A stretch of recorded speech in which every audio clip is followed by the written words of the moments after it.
Xbox Game Pass Ultimate, the crown jewel of Microsoft's gaming strategy, just got a huge price hike.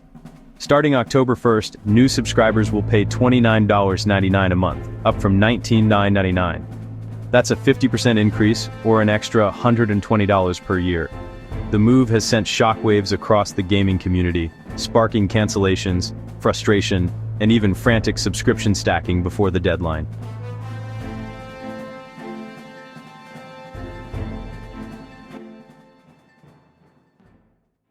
Here's the breakdown. Ultimate, now $29.99 MO, was $19.99.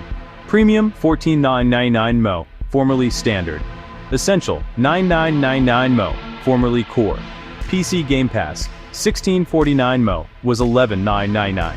So why the big jump? Microsoft says the price reflects an expanded catalog, new partner benefits, and upgraded cloud gaming. That includes 75 plus day one releases a year, including big titles like Call of Duty, Black Ops 7, and Ninja Gaiden 4. Ubisoft Plus Classics, valued at $7.99 a month. Fortnite Crew, which normally costs $11.99 monthly, bundled in starting November 18th. And a cloud gaming boost with better performance and shorter wait times, now officially out of beta. On paper, it sounds like more value.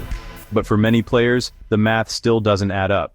IGN polled 10,000 readers after the announcement. The results? 45% said they're not interested in Game Pass at all after the hike. Just under 30% said they'll stick with Ultimate, despite the cost. The comments tell the real story.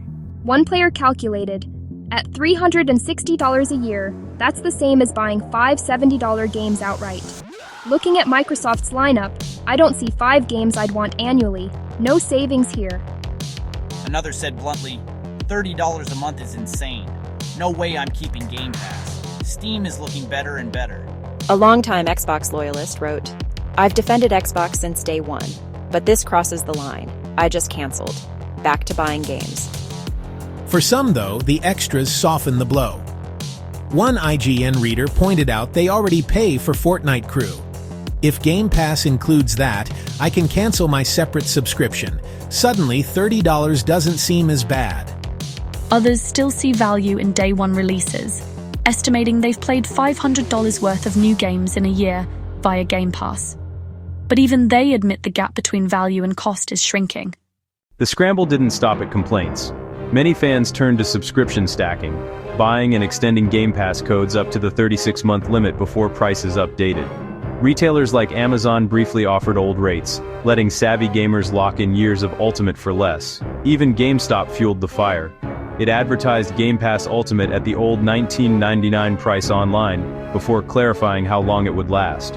For a while, some players thought they'd found a permanent workaround.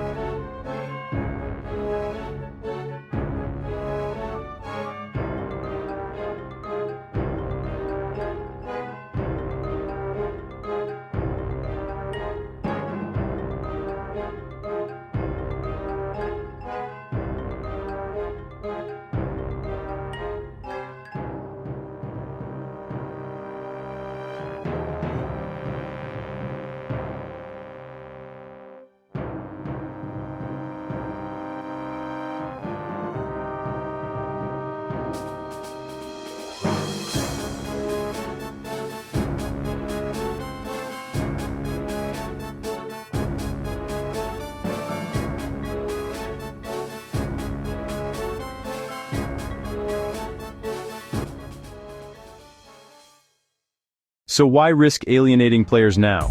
Microsoft likely ran the numbers. Game Pass reportedly brought in nearly $5 billion in revenue this year, a record.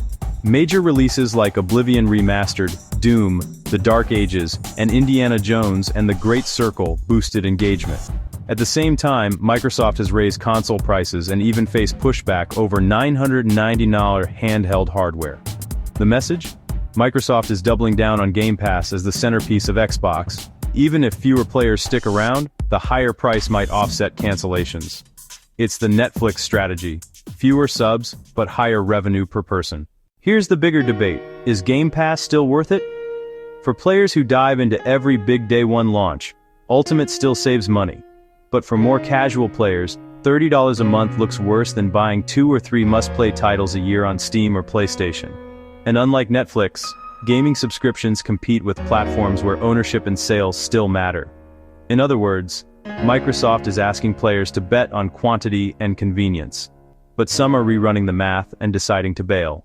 So, will this gamble pay off?